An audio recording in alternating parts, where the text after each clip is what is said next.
Iqbal Hossain NCL টি-20-র পর থেকে এই নামটাকে আসলে খুব একটা অচেনা মনে হওয়ার কথা না। যারা ক্রিকেটটা টুকটাক ফলো করেন তাদের কাছে বেশ পরিচিত একটা নামই হওয়ার কথা। ইকবালের নামটা শুনলে হয়তো এটাও মনে পড়ার কথা যে চট্টগ্রাম এগেনস্টে তার ডেবিউটা কেমন হয়েছিল, কিভাবে হয়েছিল, সেই প্রথম বলে ছক্কা, দ্বিতীয় বলে চার। ওই পার্টিকুলার একটা ইনিংসের পর তো তাকে নিয়ে কম কথা হয়নি, কম প্রশংসা করা হয়নি, এবং তাকে নিয়ে অসংখ্য মানুষ অনেক স্বপ্ন দেখেছে, আশা করেছে যে ভবিষ্যতে ইকবাল বাংলাদেশের জন্য অনেক বড় একটা অ্যাসেট হতে পারে। সবই ঠিক আছে, বাট ইকবালের ফোর্থ ডেতে হচ্ছে তিনি কিভাবে খেলেন এটা দেখার আমার খুব আগ্রহ ছিল। আমি ব্যক্তিগতভাবে খুব অপেক্ষায় ছিলাম যে লাল বলের ক্রিকেটে তার যখন ডেবু হবে, যদি সেই ডেবু হওয়ার ম্যাচে আমি মাঠে উপস্থিত থাকতে পারি, আমার যদি সেই সৌভাগ্য হয়, আমি তার ডেবু ইনিংসটা যদি রেকর্ড করতে পারি, আমি সে এক বলে জিরো করুক বা সে যাই করুক না কেন, আমি সেই ডেবু ইনিংসের একটা ভিডিও অবশ্যই অন এয়ার করবো এবং আনকাট ভিডিও অন এয়ার করবো। আমি শুধু তার ভালোটাই দেখাবো এমন না, শুধু তার খারাপটাই দেখাবো এমন না, তিনি যেমন খেলেছেন ঠিক তেমনটাই। তো লাকিলি আমি এক্সপেক্ট করিনি আজকে হুট করে ইকবাল ব্যাটিং করেছে কার জায়গায়, আকবর আলীর জায়গায়। কেননা আকবর হংকং সিক্সের সাইডে খেলার জন্য মানে দুপুরের পরপরই কক্সবাজার ছেড়ে চলে গেছে, তো আকবরের জায়গায় একজনকে ব্যাটিং করতেই হতো, সেই ব্যাটসম্যানের নাম ছিল ইকবাল হোসেন। আপনারা তো দেখাই পাচ্ছেন তিনি কিভাবে খেলেছেন, কেমন করেছেন। মানে অনেকের জন্য তো আসলে অনেকের কাছে মনে হতে পারে যে ইকবাল ডেবুর দিনে তিনি কতটা নার্ভাস ছিলেন বা তিনি কিভাবে খেলেছিলেন। সো সব কিছুই আপনাদের চোখের সামনে আসলে স্ক্রিনে ভাসছে যে ইকবাল শুরু থেকে খুব পজিটিভ ক্রিকেটটাই খেলেছেন কি নাকি ইকবাল খুব প্রেশারের মধ্যে ছিলেন, ইকবাল কি অনেক নার্ভাস ছিলেন, নাকি ইকবাল আসলে কোনো রকম চাপ না নিয়ে তার ন্যাচারাল ক্রিকেটটাই খেলার চেষ্টা করেছেন। সব কিছুই আসলে আপনাদের চোখের সামনে আপনারা নিজেরাই দেখা পাচ্ছেন, এবং বোঝার অ্যাবিলিটিও সবার আছে যে ইকবাল মানে ইকবালের শুরুটা কেমন ছিল। সো আমার জায়গা থেকে জাস্ট একটা জিনিস আমি বলতে পারি যে তার ফুটওয়ার্ক, তার বেসিক, তার রান করার অ্যাবিলিটি, তার নিজের সামর্থ্যের প্রতি বিশ্বাস, কোনটাতে আমার কমতি মনে হয়নি। জাস্ট একটা জায়গা, যেই জায়গাটা নিয়ে অবশ্যই বলতে হয় এবং যে জায়গাটা নিয়ে ইকবালেরও আফসোস বা আক্ষেপ থাকার কথা, সেটা হলো ইকবাল যে বলটাতে আউট হয়েছে। অবশ্যই সেই বলটাও কিছুক্ষণের মধ্যে আপনারা দেখতে পারবেন। বেসিক্যালি এই উইকেটে কোনো টার্ন ছিল না, কোনো বাউন্স ছিল না, এমন না যে বল এখানে পড়ছে ওখানে যাচ্ছে, অথবা এমন না যে খুব ডিফিকাল্ট একটা উইকেট। এটা এমন একটা উইকেট ছিল যেখানে ব্যাটসম্যান চাইলে রান করতে পারতেন, ব্যাটসম্যান যদি ভুল না করতেন ব্যাটসম্যানকে আউট করা খুব ডিফিকাল্ট ছিল আসলেই। সো ওই জায়গা থেকে ইকবালের কাছে আসলে মানে এটা ইকবালের মতো ব্যাটসম্যান যাকে আমরা মনে করি যে ভবিষ্যতে অনেক বড় অ্যাসেট হতে পারে, তার কাছ থেকে এরকম একটা শট এক্সপেক্ট করার কথা না আসলে। যদিও একদম প্রথম ইনিংস, অনেকে 3 বছর 4 বছরও লেগে যায়, আরও বেশি সময় লেগে যায় লাল বলের ক্রিকেটটা, টেস্ট ক্রিকেটটা কেমন সেটা বুঝতে। কারণ এখানে তো প্রত্যেক সেশনে সেশনে হচ্ছে আপনার সিচুয়েশন বদলায় এবং আশেপাশে এত রকম কথা চলে, এত রকমের প্রেশার থাকে। সো ওই জায়গা থেকে ভালো করাটা অলওয়েজ ডিফিকাল্ট হয়ে যায়।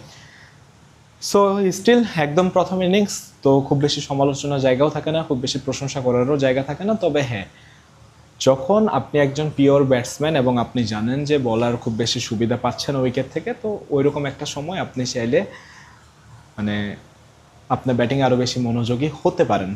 ইকবাল যে শটটা খেলেছে সেই শটটা যদি সে ফুল সুইংয়ে ব্যাটটা চালাতো, ছক্কাও হয়ে যেত।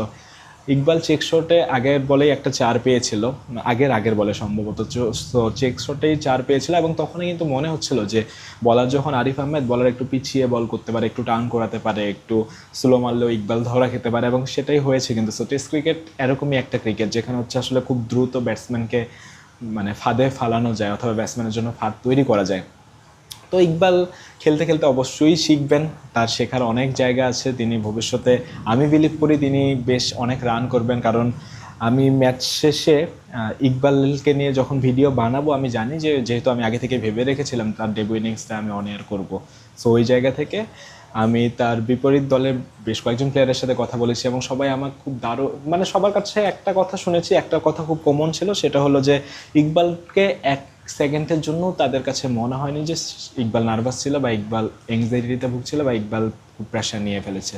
ইকবাল শুরু থেকেই খুব ন্যাচারাল গেমটা খেলেছে, স্কোরিং শটস খেলেছে, এবং প্রত্যেকের কাছে ইকবালের ব্যাপারে বেশ ভালো কথাই শুনেছি, এবং সবার কাছে ওই একটাই আক্ষেপ শুনেছি যে ইকবাল ওই শটটা না খেললেই পারতেন। কেউ বলেছে ইকবাল ফুল সুইং করতে পারতেন, কেউ বলেছে ইকবাল একের দিকে যেতে পারতেন, কেউ আমাকে বলেছে যে প্রথম দিনে ওই শট খেললে হয়তো ছক্কাও হতে পারতো, কিন্তু চতুর্থ দিন টোটালি ডিফারেন্ট একটা সিনারিও থাকে। তো সব কিছু আসলে শেখার তো শেষ নেই। বাট সবার কাছে একটা জিনিস কমন পেয়েছি, যেটা হলো ইকবালের মধ্যে প্রেশার বা ইকবালের মধ্যে হচ্ছে কোনো রকমের নার্ভাসনেস তারা খেয়াল করেনি, এবং ইকবাল যেভাবে ব্যাটিং করেছে ইকবালকে বেশ ভালো মনে হয়েছে। বাট ভালো তো শেষ নেই, আরও অনেক বাকি।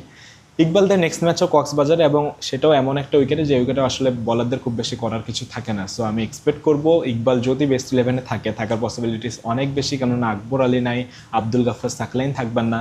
সো ওই জায়গা থেকে ইকবালের খুব ভালো একটা চান্স আছে বেস্ট ইলেভেনে থাকার। এবং ইকবাল যদি বেস্ট ইলেভেনে থাকেন, ইকবাল যদি ব্যাটিং করার সুযোগ পান, আমি এক্সপেক্ট করব ইকবালের কাছে অফকোর্স একটা বড় ইনিংস, কারণ তার মধ্যে ওই অ্যাবিলিটিটা আছে। আমরা হচ্ছে এনসিএল টি20তেও দেখেছি, এবং এনসিএল 4 ডেতেও যেভাবে তিনি আজকে শুরু করেছিলেন, তার মনে হয় যে তার পক্ষে ওই বড় একটা ইনিংস খেলা খুব ভালো মতোই সম্ভব। যদিও এটা তার একদম প্রথম সিজন, প্রথম ম্যাচ।